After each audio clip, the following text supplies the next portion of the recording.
Growing a business is kind of tricky right now. Supply chains are squeezed, tariffs and trade policies are dynamic, and cash flow, it's tighter than ever. You need clarity to come out on top. Without it, you risk falling behind.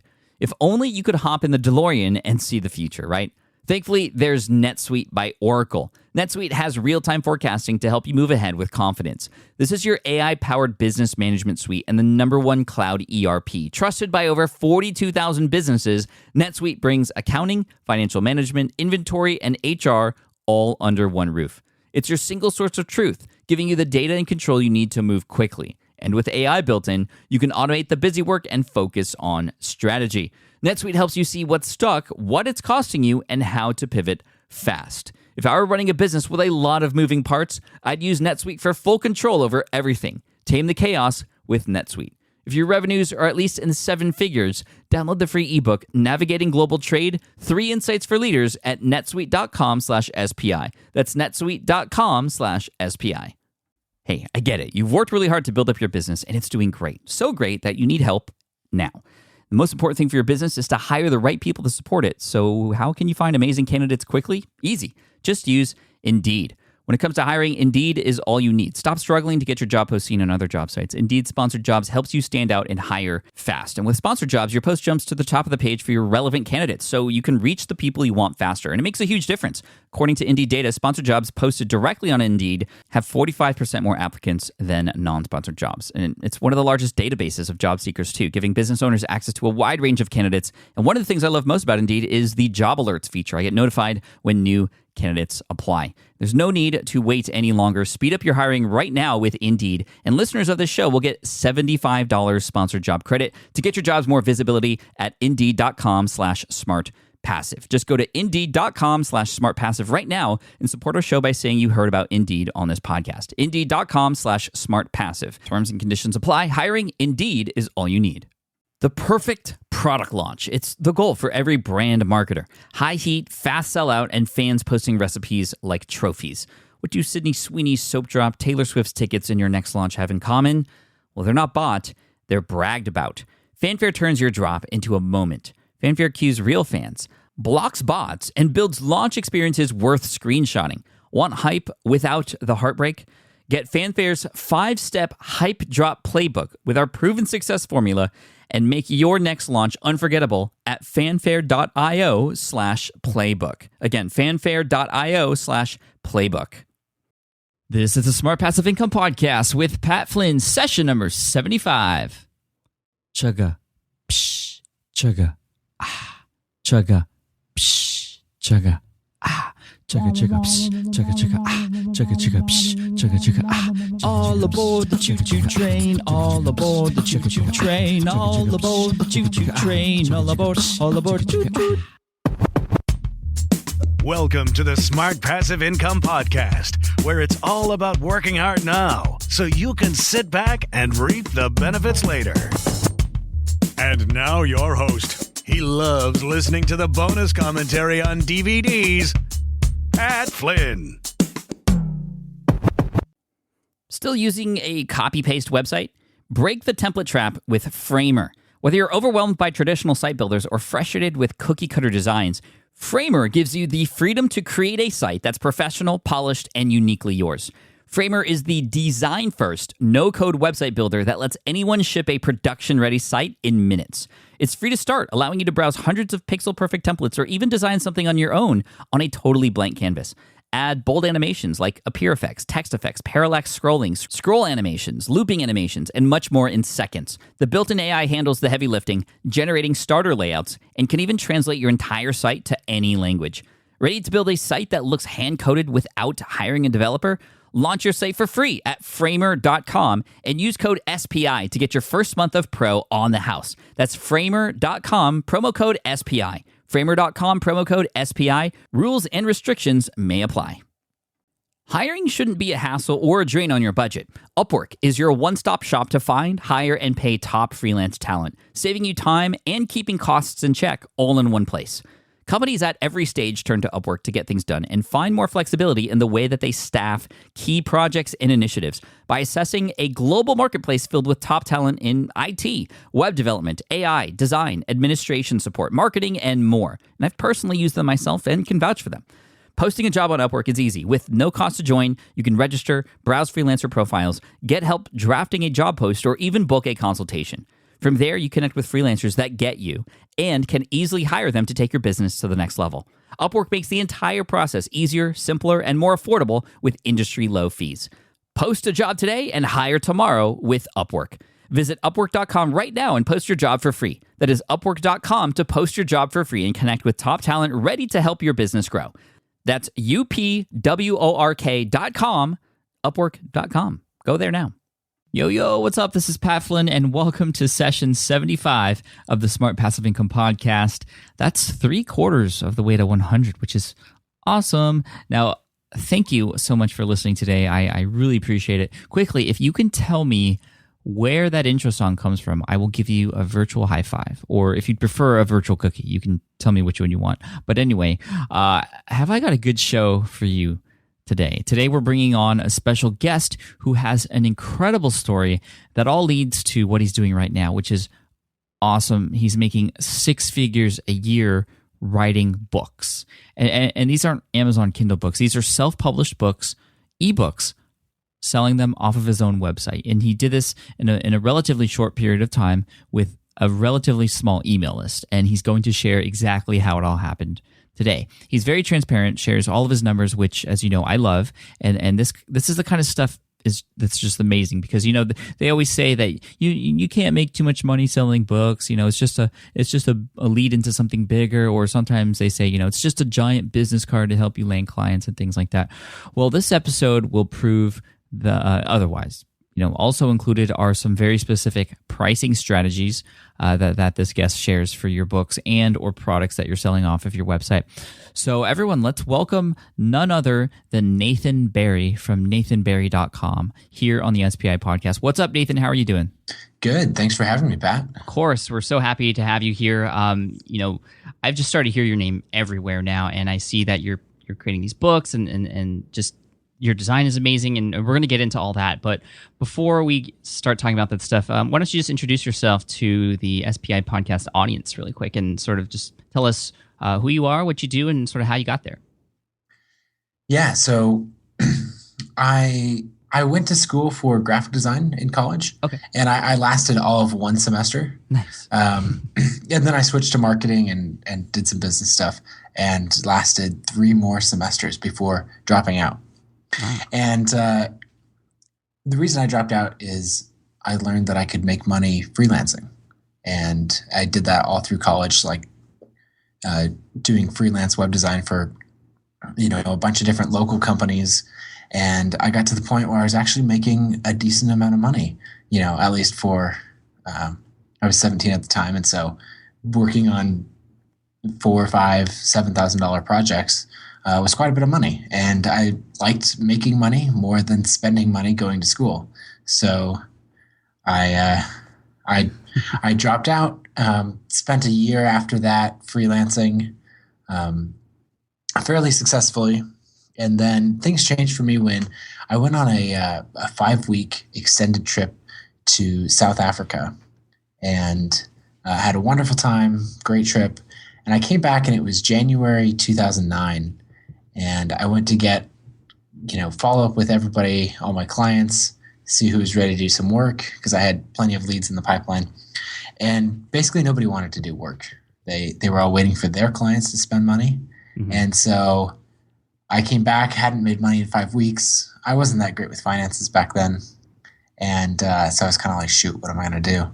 And one of my clients offered me a job to come on and lead their software design team. And they were just a 14-person company at the time. And I decided to come on full-time with them. And I actually spent 3 years there with them. Learned a ton of stuff. Watched that company grow up to 90 people, and then got to watch it shrink on the other side. So it was a good experience, and I learned a lot. But then in October 2011, I left that job. It was one of those things where they'd had 3 rounds of layoffs and I still had my job. Mm-hmm. And I thought, I need to leave on my own terms. And so it just told me, it was time to go. And so I left my job to go back to some freelancing. I'd also built an iPad application at the time that was making a couple thousand a month. And so that was kind of a nice baseline income to help support my freelancing. And I guess when I moved back to doing contract work, I referred to myself more as a consultant than a freelancer because I had a lot more experience. I'd done some work for some big international brands at that time. And, I'd learned a lot in the process. And so I made more money and enjoyed being self-employed a lot more after, I guess, the second time around I tried it. Mm-hmm. Okay, so let's go back a little bit. You started off freelancing, and I think, a lot of people ask me the question, well, Pat, how do I build a business? What should I do now? I need to make money soon. And typically the answer I give them is, yes, you want to work for yourself eventually, but I think the best way to start to do that is to start freelancing. That way you could put yourself in that industry and start to meet people, whether they're clients or people that you're working, who you were working for. And that's how you got connected with one of your clients eventually and became a part of this design team of this company. I think that speaks really highly of that sort of strategy, if you want to call it that, to, just get your foot in the door. And then you just start to get more experience. You start to meet even more people. And, that led you to, where you're at now, which is designing, a whole bunch of stuff, which I want to get into. But, what would you say about, the path from sort of freelancer to entrepreneur? How has that been? And how would you, respond to that same question? Do you feel like that's a good answer? How do I start my own business and I need to make money soon? I think freelancing is a great way to go. It forces you to start building up connections. It forces you to find out exactly how good your skills really are. It can be easy to, be in your own little world a little bit, or even within a company, and you're set in a groove and you're working away, and that's fine. But once you get out and start freelancing and working with a bunch of companies, then you get a lot more, frequent feedback of how good of a designer are you? How good of a marketer are you really? Right. And so that can be helpful. You also get exposed to a ton of different situations and problems instead of just being, looking at the few problems that the company you work for is experiencing. If you work for 10 different, you do contract work for 10 different companies over the course of a year, then that's a ton of new people that you meet, which can turn into other opportunities, and it's a ton of problems that you get exposed to. So I think freelancing is great. The immediate income is also wonderful. Right. And I think it's cool that, like you said, you can have multiple clients or people that, you're working with. And what happens is you might connect with one of them really, really well, and you might team up with them. I've seen that happen way too many times. People really connecting with the people that they're doing contract work for, and then they start to build a team from there. And it's sort of amazing what can happen. What are some of the, I'm just trying to imagine if I was just starting out and I needed to make money now, and I wanted to freelance. How would I do that? How do I even know I have the skills to do that? Or even if I did have a skill, where would I go? Should I sign up for Elance and be a developer on Elance? Or, is that how you approached it? Or do you just start making phone calls and offering your services? What's the route for a beginning freelancer? I would start with your personal network. So if you start to get a skill and you need to practice a lot yourself. And so, but if you start to get relatively good at something, people will naturally ask you for help with that. And that may just be friends and family asking you for basic stuff like, will you design this poster for me? Or, all kinds of other things like that. But people will notice your skills and start to ask for help. And, they're asking for free help. But that's a good way to identify what other people think you're good at. And then, once you decide that you want to do some freelancing from that, then it's just a matter of actually going around identifying who that has, a need of your skills and then just directly asking them. Mm-hmm. Like there's a lot of people who kind of beat around the bush and say, well, I'll let people know in vague terms that I do this thing and hopefully they'll want to hire me. And you can do that, but it's going to take a whole lot more time. You'd be better off contacting people directly and, saying, hey, I'd love to work with you on this project and going through that sort of thing. And if you get rejections, at least you're getting that feedback right away. And people usually tell you, sorry. They may give you an excuse like, I don't have work for you right now, which often isn't true. Mm-hmm. But often if you push for it, they'll give you really real feedback like, I don't think your design skills are good enough, or I don't think you have the experience to be a developer on my team, or, Right, exactly. And you could take those questions and learn from them. I mean, if someone says, oh, well, it doesn't look like you have that much experience, well, then you didn't do a good job of showing people how much experience you had. And maybe that's when the whole doing stuff for free stuff happens. And, to build your portfolio, it sort of reminds me of a photographer, one of my friends. The way he got started was he just started doing free work for people, shooting baby pictures and engagement pictures for them just for free. And now he's doing really well. He has a ton of clients because those first people he connected with, have shared him with their network. And also he does good work. I mean, and it wasn't perfect at first, and he learned along the way by doing just that, asking the people he was working for free with, well, what do you like about these? What do you think I could do better? And then from there, he was able to build that portfolio that he could then use to get paying clients immediately. Yep, I think free work is a great way to go. There's a lot of bashing in the design community on what people would call free or spec work. And so like contest websites like 99 Designs get a ton of flack and other things like that. But, professional designers aren't going to do free work, and people starting out, it's a fantastic way to build your portfolio, get a ton of experience. And so I think people starting out should definitely do free work. Right. Good. Now, you said that after October 2011, you left your job. And you mentioned an iPad application. How did that come into play? What gave you the idea for that? What was the app, and how is it you play a role in what you're doing now? Yeah. So when the iPad was announced in beginning of 2011, the company I worked for said we want to have an iPad application out in the App Store the day the iPad comes out. And that presented some interesting challenges because none of us knew how to program for the iPhone or the iPad. Uh-huh. But we partnered with the company and I got to learn along the process and do the design for it. And so we got the app out launch day, which was a lot of fun. Got a little bit of press from it. And then that just started my journey of getting further and further into mobile development. Like the first app, I just did the visual design. So just in Photoshop, I didn't get into the code at all. Mm-hmm. And then the next app we worked on at that company, I got into the code a little bit. And then let's see, I got my year wrong. The iPad came out in 2010, not 2011.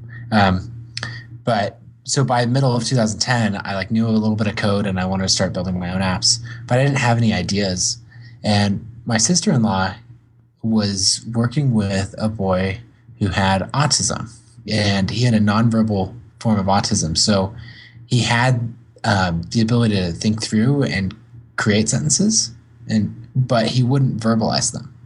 And so there are these devices. He was using one called a Dynavox, and they cost about $7,000, and they're these ruggedized PCs. This one in particular runs Windows XP. And so you can see the little cursor sitting on the screen. So it's a terrible touchscreen, has a half-hour battery life, a power supply, Yeah. It's terrible. And the iPad just is fantastic for that. And so not only was the hardware terrible, but the software was really bad as well. And so I was looking for a project to improve some code with, to create, to practice coding with. And so I took that on as a project and just as something to build. And people really liked it. What was the app called? It's called One Voice. and it's actually still on the store. One Voice? Yeah, One Voice. Okay.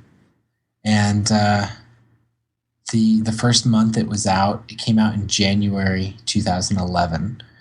The first month it was out, I think it made $1,500 or $1,000, somewhere in there. How much does the app cost? It's a $200 app. A $200 app. Yeah, it's very expensive. Okay, this is interesting because most apps are we think of apps and we think of 99 cents to $2.99, but this is something that is replacing something that is $7,000. Yep, exactly. And it's much better. Oh, interesting.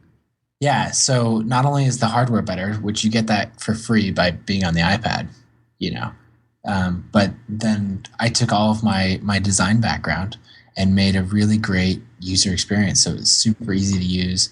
I cut out a ton of features that weren't getting used in these other tools. So really intuitive, sleek, and easy to use. And my thinking on the pricing was that the iPad was $500 at the time, and the app was $200. At that, at $700 total, I came in at 10% of the competition, and that seemed like a good place to be. Yeah, nice. So you made $1,500 the first month. How did you? I mean, was it just random buys off of iTunes in the App Store, or did you actually market it? There were a couple random buys, but what I did is when I launched the app, Apple lets you give out promo codes for free copies of the app. And so what I did is I went and looked up every speech and language pathologist that I could find, and those would be the ones who would work with a kid and decide, you know what, you need a tool like this Dynavox or something like One Voice. And so there are like these tiny little distribution centers all over the country. They may only sell a couple copies of an app for you, but if they know about it, one of them might see 30 kids over the course of the year who would be a good fit for your app. So what I did is I emailed all of them and said, first I emailed them and said, would you take a look at this for me? I didn't include the promo code right away because I wanted to get a little bit of buy-in before I gave them something for free. So then they would definitely look at it because they would appreciate that even more. Right, because if you start off saying, here's something for free, then people don't think there's a lot of value in it. But if you start a bit of a conversation about it and then say, let me give you a free copy once they've expressed some interest, then the perceived value is higher. Very smart. So then the other thing I did is said, I'll give you a free copy in trade for feedback. And so then I think I contacted 30 speech and language pathologists the first month and then continued contacting about that many every month for the next few months. And I just started getting loads of great feedback and then improving the app. It was actually a pretty, feature limited and not that great of an app when it first came out. 2 months later, it was a whole lot better. It's continued to do well. I think its best month, it sold $5,500 worth. Fantastic. Yeah, I mean, this seems like a very, sort of the lean startup model. You put out something that works and you get feedback directly from the people who would use it or, offer it to somebody who would use it. And you just make improvements based on that exact feedback from those people instead of just sort of guessing what it would be and creating this really feature-filled thing right away. You said it was kind of, wasn't its best at first, but I think that just shows how sometimes you just need to ship it. If you have an idea for something and it's going to be useful, make it useful and then ship it and then sort of mold it from there and perfect it then. A lot of people hold themselves back because they want that perfect thing right away. This is just a great example. And I think a lot of the people who are, in the App Store, and I know there's quite a few people in my audience who are, they're appreciating what you're saying right now because, I haven't really talked about apps in a while as well, but also just the fact that you went out there and this is how you market it. You actually talked to people and emailed them and got direct feedback. I think a lot of people in the App Store or even people who have their own online businesses and blogs, we expect to just sort of build something and let people come, and find it naturally where, I think a lot of people remember maybe Neil Patel's interview. I think it was number 69 or 70. I'm trying to remember. He talked about this thing called the 200 marketing effort where you actually go out, and if you have a blog or something useful, you go out there and you message 200, you make a contact list of 200 people. It just seems like, I don't know, I don't want to say we're lazy, but sort of we are. We spend all this time creating content, and then we expect people to come, and we don't do anything about it, and we wonder why it's not getting out there. It's just because we're not putting it out there. So I really appreciate that you told us this and sort of how it worked out for you. So what happened after that? The app's making $5,000 up to $5,000 a month. I mean, what how did that feel, and where did you go from there? Yeah, so it felt great, especially when so my son was born September 20th, 2011. And so I spent, all day at the hospital, did not even think about money once or anything like that, Mm-hmm. And that was actually a day that a school bought, I think, 35 copies of One Voice, all in one bulk purchase. So the day in my life that I had made the most money, I think that works out to like $1,600 or $1,700 in profit to me, was the day that I had not even thought about a computer or money or anything. And I thought, wow, that's really, really powerful. Yeah. I mean, that's passive income at its finest right there. Yeah. And obviously, you have to upkeep the app and improve it. But just the fact that you didn't have to trade that time for money, I think, that's the whole idea behind this website and this podcast. So that's so awesome that you were able to experience that on the day your son was born. I think that's just so poetic. Yeah, there's one thing about that, kind of what happened with the app next. I ran into a bit of a problem with the app, and that is that other than emailing people directly and writing some amount of content, I didn't have a great way to get new customers. So I worked moderately hard for every customer I got, mm-hmm. relatively speaking. I still had a full-time job for most of that time, and so it was just a side thing. But part of the reason is because I wasn't a part of the industry. I wasn't a speech language pathologist.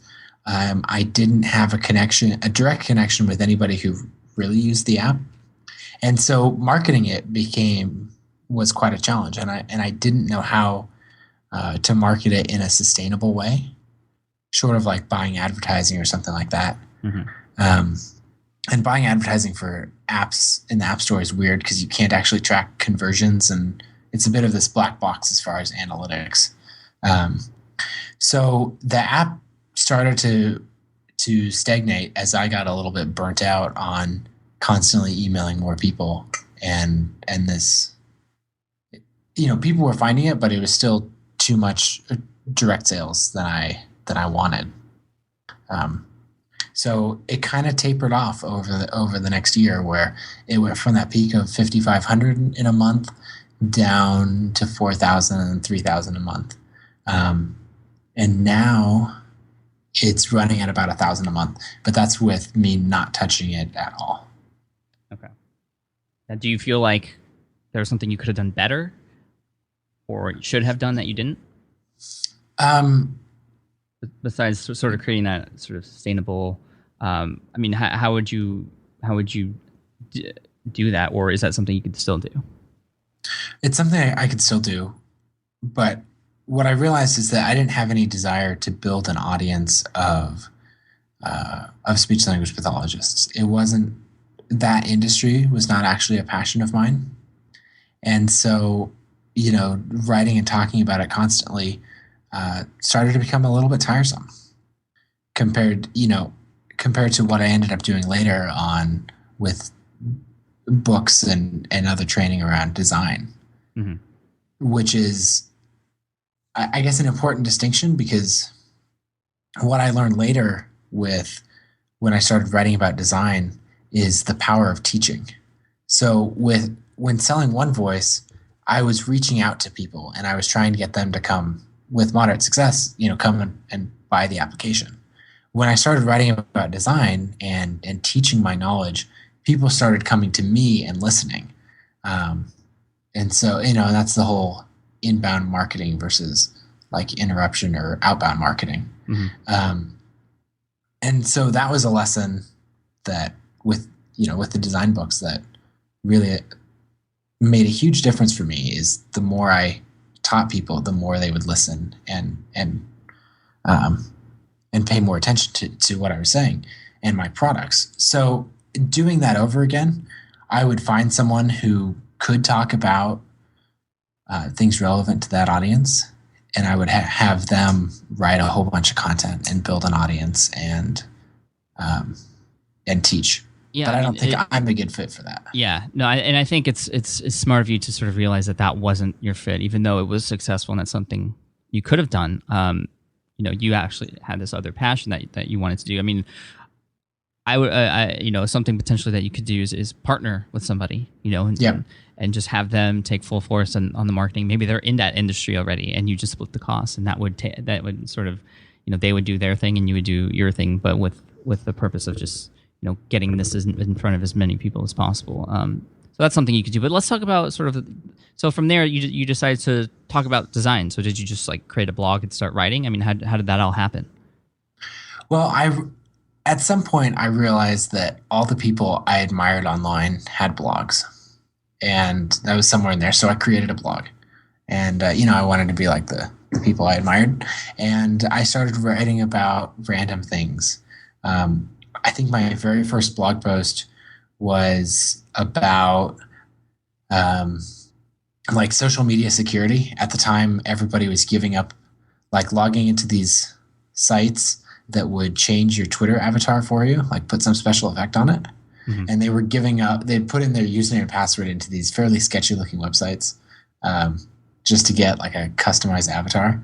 And so I wrote a blog post about how that was dumb and how you could take that and write a script and just, go hack like thousands of Gmail accounts really, really quickly because everybody was doing that, those foolish things.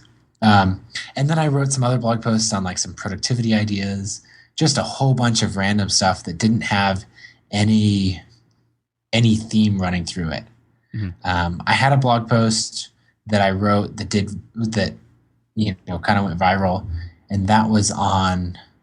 I detailed the finances and everything from One Voice. At the time, I'd made a total of $19,000 from it, mm-hmm. and so I detailed all of that out in a blog post, and that ended up hitting the #1 spot on Hacker News. It was a catchy title. I titled it "How I Made $19,000 on the App Store While Learning to Code." So that got some attention, and at that point I thought, okay, I've made it as a blogger. But then, of course, it all fizzled out right after that. Great. And I kind of just meandered with my blogging for a long time.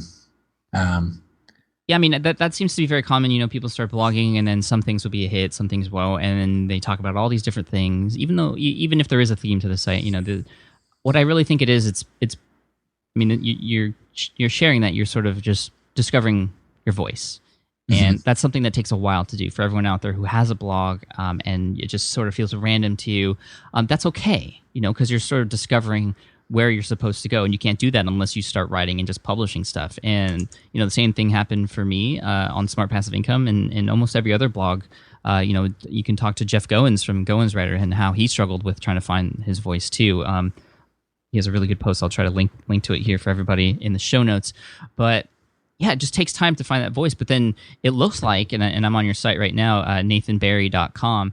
And there's obviously a theme here now, and you're talking about certain things, and you found that voice. When did that come about? There wasn't a single point where that came about, but it's just a gradual thing over time.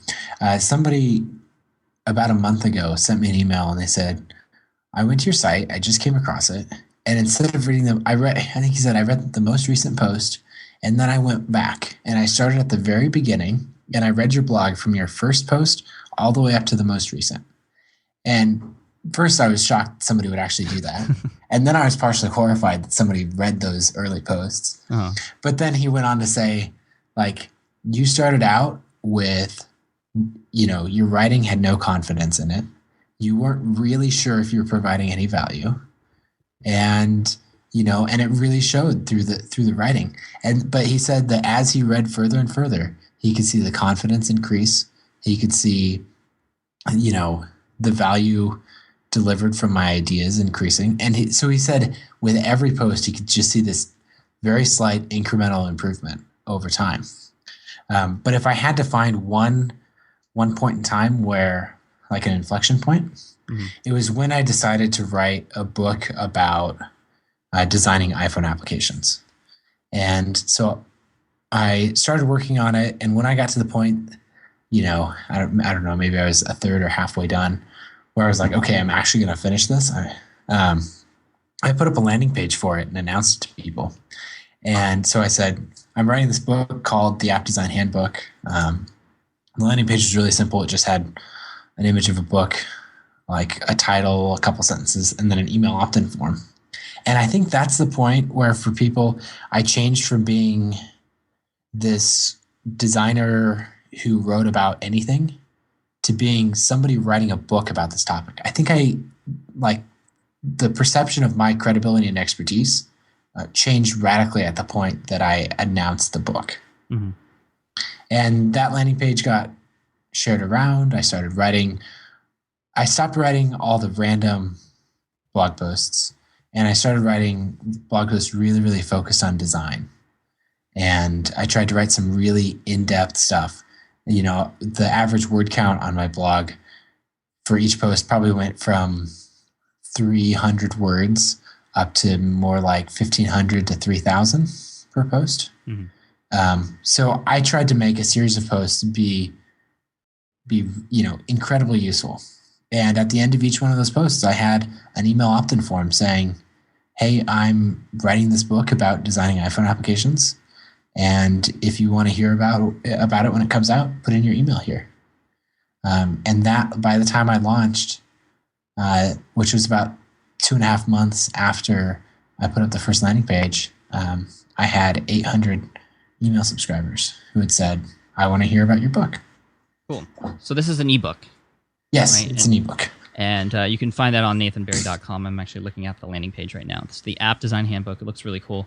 And so I have a couple questions. When you wrote this book, and you said the landing page got shared like crazy, like how did that happen? It was slow over time. So I had maybe 400 Twitter followers at the time, so I tweeted about it. That didn't go very far, but it got me like maybe 30 people who put in their email address. Okay. And then a few more people shared it and retweeted it. I asked a couple friends to share it. And so I think through that initial activity, I picked up maybe as many as 75 email addresses from it being shared around on Twitter. But then it got a little bit of traction on Hacker News, and that got me like another 100 email addresses. But sharing a landing page that just says, I'm writing this book, sign up to hear more about it, like you don't get a ton of value out of sharing that, or there's not any inherent value. So most of the subscribers came from the blog posts, where I'd write a really in-depth blog post, and then that would get shared around a lot. I wrote one that took Facebook had just redesigned their iPhone application, and it was a pretty subtle redesign. So I took it and compared it side to side and tried to draw as many design lessons from these subtle improvements as possible. And so that post is titled User Experience Lessons from the new Facebook iPhone application. And that one, it didn't get traction on like Reddit or Hacker News like I kind of thought it would, but instead it just got shared and shared and shared. Like I think it had 100 tweets for it, which was a lot for me at the time, just over the course of a weekend. And people just kept sharing it. And it was timely because the app had just come out, the Facebook app. But yeah, and that got me a lot of email subscribers. So posts like that drove more subscribers than anything else. Okay, now this is the question that I was trying to get at. It's like, okay, you at this point when you were writing this book, you created one application, right? And it was fairly successful. What qualified you to write the App Design Handbook? Okay. Yeah. So I'd actually designed quite a few other applications. And I know I'm not asking this because I don't think you're qualified. Right. I'm asking you this because I want people out there listening to understand how you were able to qualify to write a book like this, like the app design handbook. Like, how did people trust you when you weren't even originally an app designer? You didn't. But I mean, you've had success. But how did you get people to get into this and really see you as an authority here? Yeah. So I guess for a little bit of backstory, that year after I left my job, that year that I spent freelancing was almost exclusively building iPhone and iPad applications for other companies. And so at that point, I designed and done some development on probably almost 20 iPhone applications. A couple that were mine, but lots of client work. But the thing is, that actually that improved my skill, but that doesn't demonstrate any authority. Right. Because a lot of those were under non-disclosure agreements, so I couldn't talk about them. I think once you have a base level of skill, so we're assuming that you're at least good at your job, then just by teaching, you start to get authority. So I think I got a lot of perceived authority just by putting out the landing page and saying, I'm going to write this book. Now, I had to quickly back that up with something. Mm-hmm. Otherwise, it would die out. But so I backed it up with 2 or 3 really in-depth blog posts about design and about designing iPhone applications specific to ones that would prove pretty much that you knew what the heck you were talking about. Yeah, and I think people think that you have to teach for years and years in order to build up authority, and that certainly helps. But really, you can get it pretty quickly if your content is really good. Yeah, absolutely. I'm remembering a podcast I did with Trevor Page, who has a site about programming with Java, and his very first post on his site was a sort of how to program with Java 101, like totally in depth, pages long. And he got that onto Lifehacker and was able to sell a book within, just months. And that obviously, people wouldn't buy that unless he had somehow proven himself. And he had did that. He had done that, like you said, with just really good free stuff on his site. So I think yeah. I like to tell people to put out 3 epic blog posts. So, and they should be of the quality that they could be like a chapter out of your book. In fact, they could actually be a chapter out of your book. That would be fine. Mm-hmm. And that's really all it takes to demonstrate authority, I think, is 2 through 4 really, really good in-depth blog posts. And at that point, people will start to trust you, especially when you add on there that you're writing a book on this topic. Yeah. Yeah. I mean, I'm thinking of the niche site duel that I'm doing right now, and I'm sort of building a site in the food truck niche for food truck business owners. I mean, that's the approach I'm going to take. It's sort of inspired by Neil Patel and his strategy of just creating an ultimate sort of beastly resource. And I think that's what, one that's free and one that can be shared and one that can't help but to be shared. And I think you did the same thing. And I think that's the way everybody should approach it. I mean, how is mediocre content going to prove your worth? You have to create something amazing. So I would love to, after we talk here, to get those links to those, epic posts that you were talking about so people can check them out and sort of see sort of exactly what you had done. So you come out with the book and how did it do?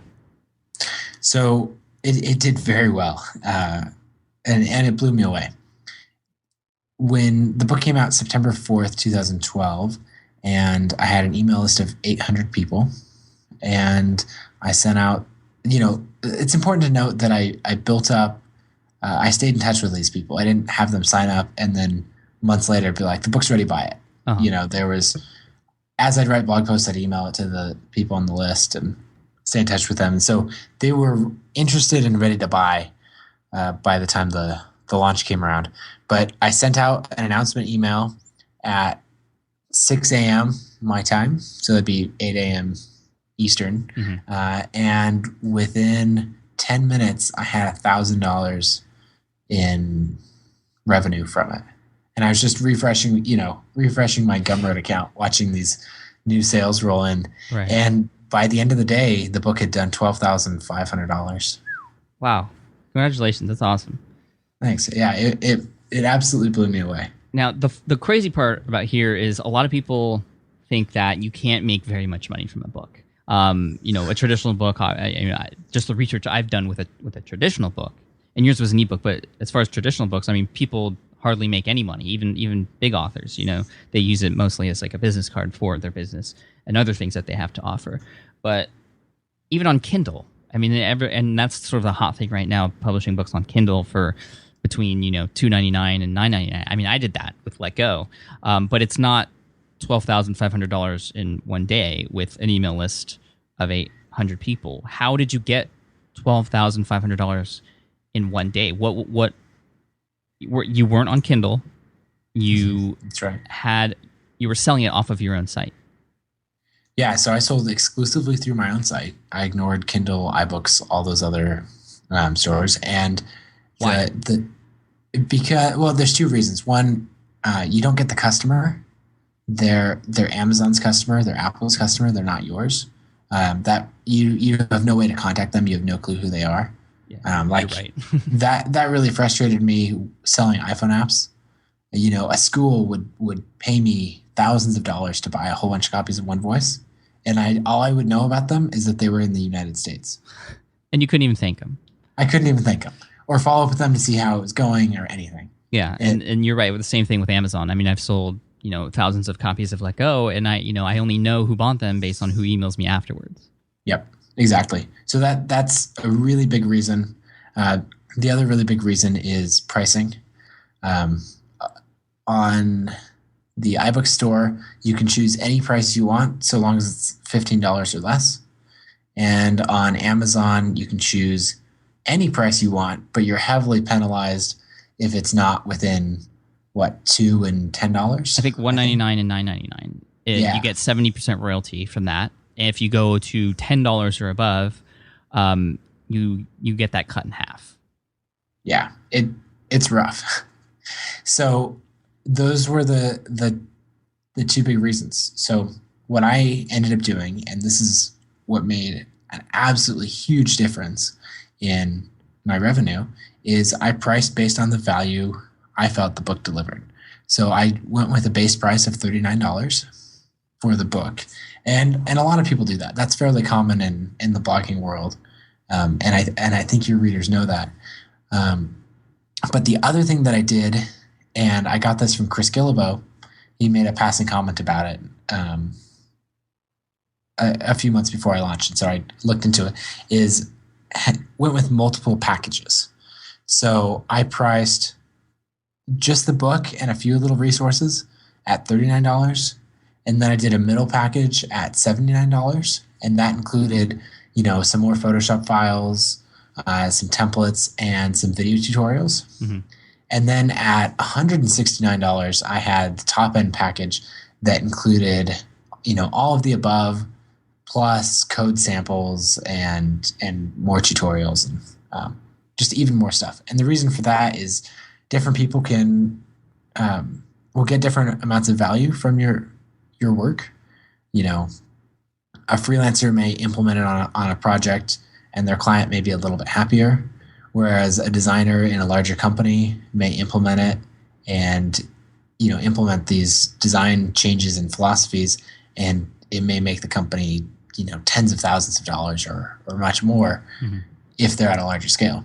And so they get different amounts of value, but also different people can afford to pay different amounts.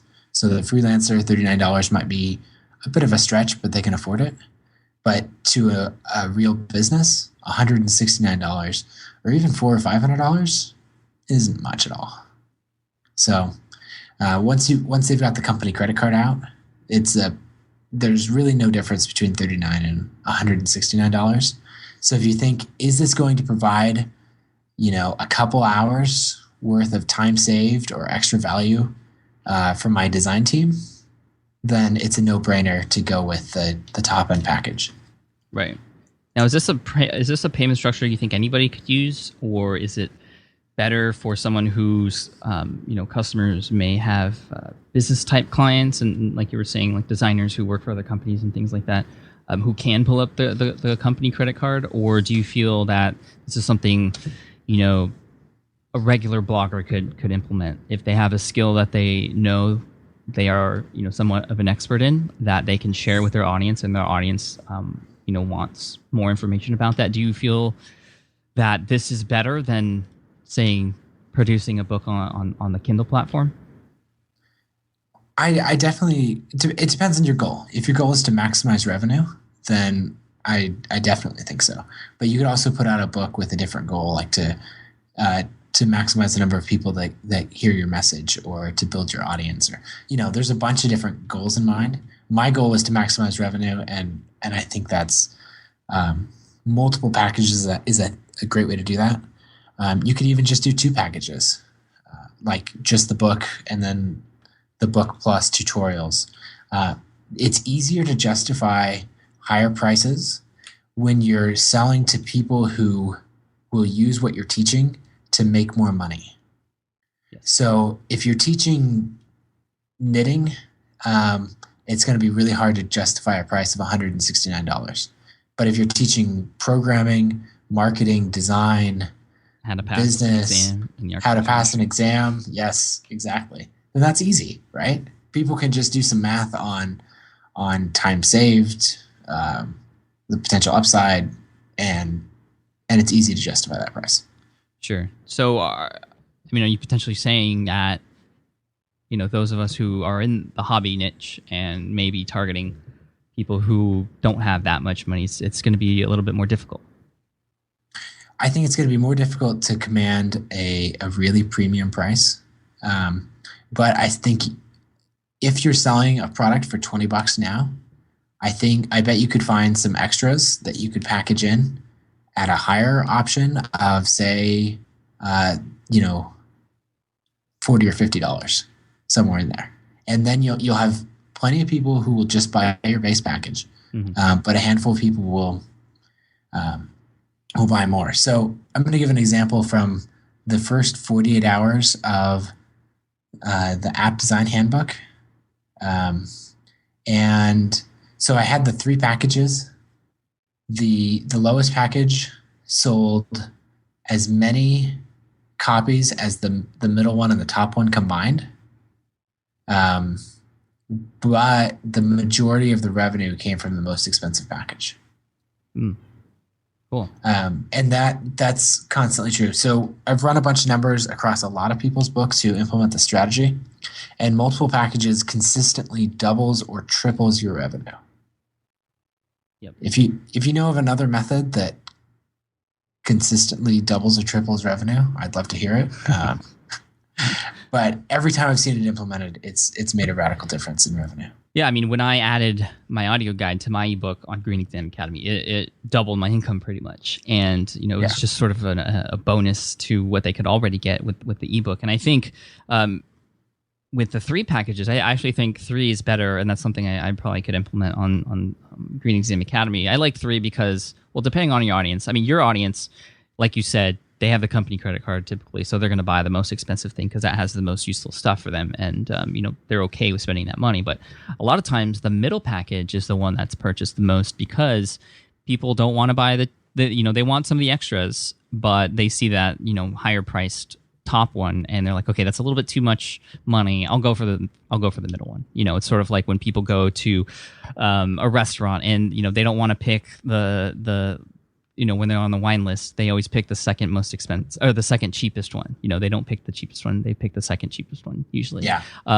Similar sort of psychology there, and I know there's a video on Derek Halpern's site, Social Triggers, that talks about these 3 sort of tiers that you can present to your audience. If you don't mind me asking, I would love to talk a little bit about just design in general, just for the people out there. Most of the people in my audience have a website.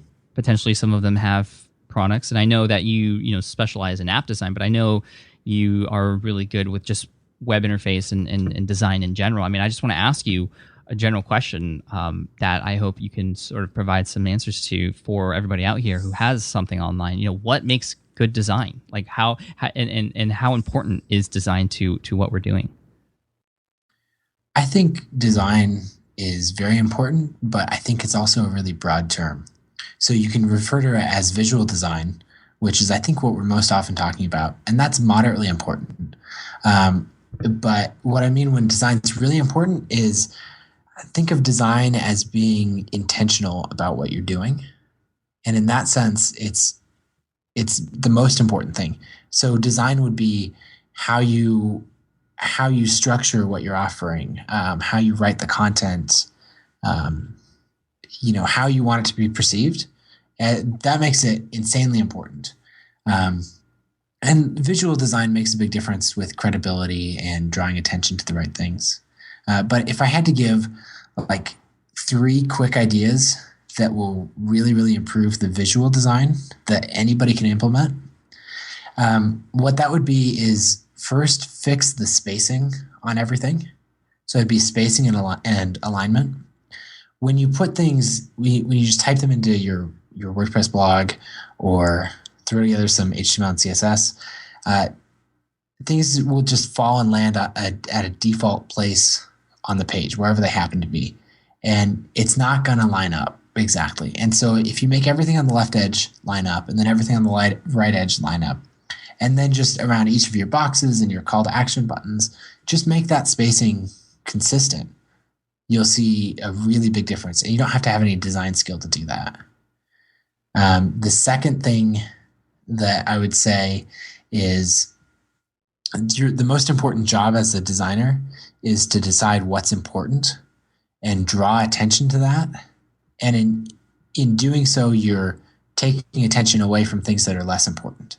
So an example would be, say you're saving a form, and like for a blog post or something in your web application, and so you've got a save button and a cancel button.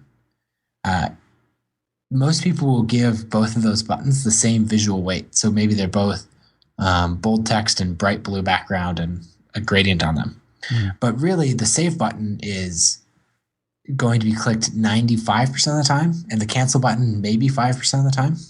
So what I want to do is give a whole bunch of visual weight to the save button and take away visual weight from the cancel button. So I might make the cancel button just an underlined link, whereas the save button retains that, that bold blue background. Mm-hmm. Now, does that make a difference, like in the business, or is that just better for user experience? I mean, I can see where you're going with that, but why does that matter? So it tells the user what's important, and it makes it much easier for scanning through.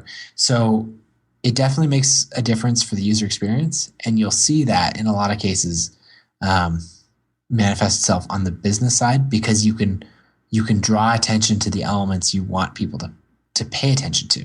So whether that's buy buttons or a specific testimonial, you can control where attention goes, and that's really powerful. Right. I mean, I'm just really interested in this right now because I'm undergoing a redesign. Actually, the redesign of SPI is done. It just needs to be coded now, and a big focus was, where do we want people to look? And I think if for those of you who are on my site now before the redesign, it's just a mess right now. And I feel like now that I've seen sort of what's coming, when I go back to my site, I hate it because I can see everything trying to fight for my attention when really there should only be 1 or 2 things. Like you want to sort of give people direction through design. You don't even need words for that. It just needs to be, like you said, those visual cues, I think. Yeah, and I think when people say, I want to draw attention to this element, or this text, they think, let's make it bold, let's make it brighter, things like that. Mm. But often you can do that, and that's fine. But often a better way to draw attention is by de-emphasizing other things. So changing the less important text to be like a medium gray instead of black, making some things smaller. Because if you take away emphasis from other elements, that's going to increase the emphasis on your primary elements. So it'll make your design look a lot cleaner. Right. I mean, I'm looking at your landing page for the App Design Handbook. It's beautiful. Everything's aligned. I just flow easily and nicely down the page. And I love your payment system. And I know you're using a company that I've mentioned a couple times on the blog, but I haven't really explored it yet myself. Even though I met one of the founders. It's called Gumroad, and I use eJunkie right now, and I've used it for almost 5 years now on Green Exam Academy. I wish this was around, and I know I can do. That's something on my list to sort of implement Gumroad, but it just makes the buying experience just flow with the website instead of what I have now, which is people sort of go off the site and they make a purchase and then they come back. This just sort of just makes the experience almost seamless. So I know you're a fan of Gumroad, obviously. They are doing some good things in the sort of payment system world online. Yeah, Gumroad's fantastic. They're what they call the Gumroad modal integrates really nicely with your site, and you just click a buy button and this overlay comes up right in place.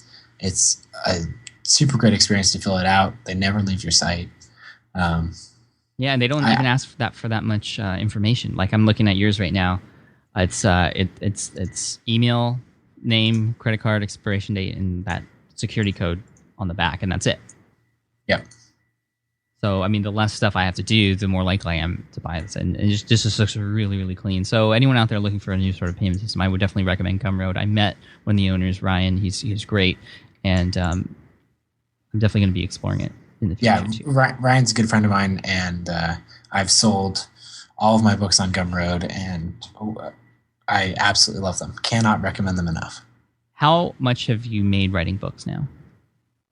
So the books, what are we at? We're at 10 months since September, and I've made just over $200,000. Awesome. Wow, Nathan, there's like so much. It's crazy. Like that's just so cool because I know a lot of people want to write a book, and a lot of people are looking into Amazon. There's something to be said, and I have experience with this too. And to sell your book on your own site, and you didn't even have that big of an audience to start with, and a lot of people think you need that. You need tens of thousands of people to be able to sort of create a sustainable business by selling a book on your own site. But this just proves otherwise, and I think. Everything we talked about, from creating the epic content on your site to sort of validate the book that you're writing, and sort of, I think it sounded like you were sort of using the writing process. The fact that you were writing a book as sort of creating buzz for it, and also just validating yourself along the way, and within those posts, to just the really clean experience that you have when looking at these things. It's just it can work, and I think you mentioned earlier that it really depends on what your goals are, and if your goals are to make more money, definitely explore publishing on your own this way. I don't know how much exactly Gumroad takes, but I know Amazon, if you go between the two, the $199 and the $9.99 price, they take 30%. I know iBooks takes 30%. How much? Gumroad takes 5%. Gumroad takes 5%. Okay, so you're making 95% profit. Pretty much. Which is wonderful. On a book that's much higher price. Yes, exactly. And so one thing that people say is they'll look at my launch numbers, like the 24-hour launch numbers of, $12,000 for the App Design Handbook, $26,000 for designing web apps, and they'll go, "Oh, that's fantastic," but then they'll overlook like the multiple packages. They'll say, "That launch was really, really good. By the way, that multiple packages thing you do, I don't know if it's works for me," And I really have to point out that no, using multiple packages doubled my revenue for the App Design Handbook, and it tripled my revenue for designing web applications. And so I always have to remind people that those go hand in hand. Right. So you have two books. You just mentioned the App Design Handbook and the Designing Web Applications, which is great. And then you just recently came out with a new book, I think. Yeah. So I took all of these ideas that worked so well for me, like how to use email to build up, and how to build a launch list from nothing, and all this pricing stuff, and everything that I've learned about writing and publishing a book, and pulled that all into a book called Authority, and that came out a month ago, and it's done really well. I think it's sitting at like $37,000 in sales in the last month. Awesome. And obviously most of that was in the first day. Books have this habit of, at least mine do. I build up for a really big launch, and then of course they drop off after that. But well, it's a lovely business model, Nathan. I think everybody should visit your site, nathanbarry.com, and just see what you have going on. You have great content on your blog, and it just looks really good. And I'm really excited for you and your future. I know even better things are going to happen. So I think for everybody out there, just this is very inspiring. But also just look at the tactics that he's using, and it's just I haven't really seen anyone doing it quite like this, and doing it this well. So congratulations, Nathan. It's awesome. Yeah, thank you. The last thing, like, to follow those tactics, I actually kind of wrote down everything that I did and put it into a free email course. It's just called Mastering Product Launches. And if you go to nathanbarry.com/launch, that's on there. It's all free, and it's basically everything I know about launching products, spread out over 4 weeks. So sent for free. Cool, man. And that includes, is that like info products, or is that, apps, or what kind of products are you talking about? It works for all kinds of products. Most of my experience is with info products, but also for iPhone apps and web apps is what I've used it for. Cool. I'll definitely link to that in the show notes. Thank you so much, Nathan, for your time. I know a lot of people got a lot of great stuff out of this, and might look at their business in a different way as a result. So thank you for that, and just wishing you all the best. Is there any place other than Nathan Barry you want people to check out? nathanbarry.com? Nope, that's it. All right, man. Sounds good. Thank you so much. All right, thanks. Bye. All right, I hope you enjoyed that interview with Nathan Barry from nathanbarry.com. Barry is spelled Barry. And just Nathan, if you're listening to this, thank you so much for coming on and sharing your wisdom. I am definitely inspired, and I can't wait to get my hands on Gumroad. That's Gum, like chewing gum, road.com. I actually had lunch with Ryan Delk from Gumroad. He was in San Diego, and we met for a coffee, and we had just an amazing conversation. I got to learn a lot about the company and how amazing it is, and how they're pushing so much stuff forward and into the future as far as digital delivery is concerned, and doing all this incredible stuff that I never even heard of before. So if you're doing any sort of digital delivery of goods and want to get paid for it, like Nathan does, definitely check out Gumroad. I promise I'm going to be using it in the future very soon. I also want to mention briefly a course that I just came out with. It's not open right now, actually. It was open only for 3 days at the beginning of July, but it is going really, really well. I'm working with the members inside right now to make it even better for a reopening sometime later this year. But if you're interested, head on over to breakthroughblogging.com. You can watch the video there and also sign up for notification when it gets reopened. And there's going to be a special deal for those of you there on that particular email list. And I just wanted to mention that because I'm just really, really proud of that particular product. Again, that's my first sort of membership site, and I'm working with the people in there right now just to make it even better, and I'm just so excited for it. So yeah, that's all I want to mention about that. Again, show notes are always available for these episodes. This one is session 75, so you can go to smartpassiveincome.com/session75 and get the show notes there, and the resources and all the links mentioned in this episode.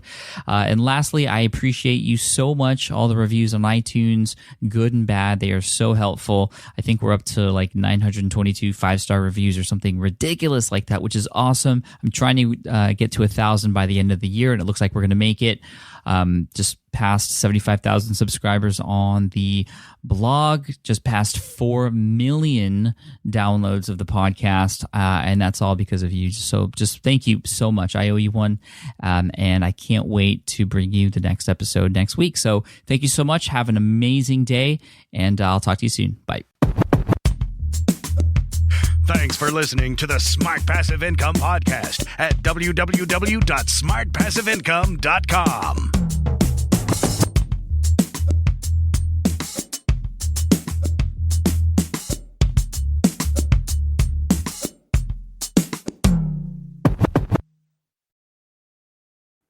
Have you dreamt about being your own boss, but still haven't made the first steps to making that dream a reality? Well, I get that. Starting a business can feel super overwhelming with legal forms, paperwork, finances. It's a lot. And that's why I'm excited to tell you about Taylor Brands. Taylor is a complete business builder designed to make launching your business simple and stress-free.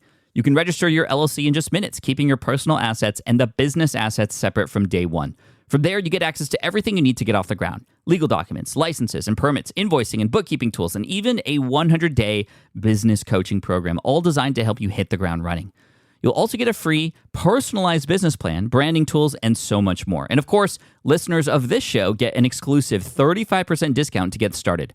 All you have to do is head to taylorbrands.com/SPI. That's TAILORBRANDS.com/SPI. Stop dreaming, start building with Taylor Brands.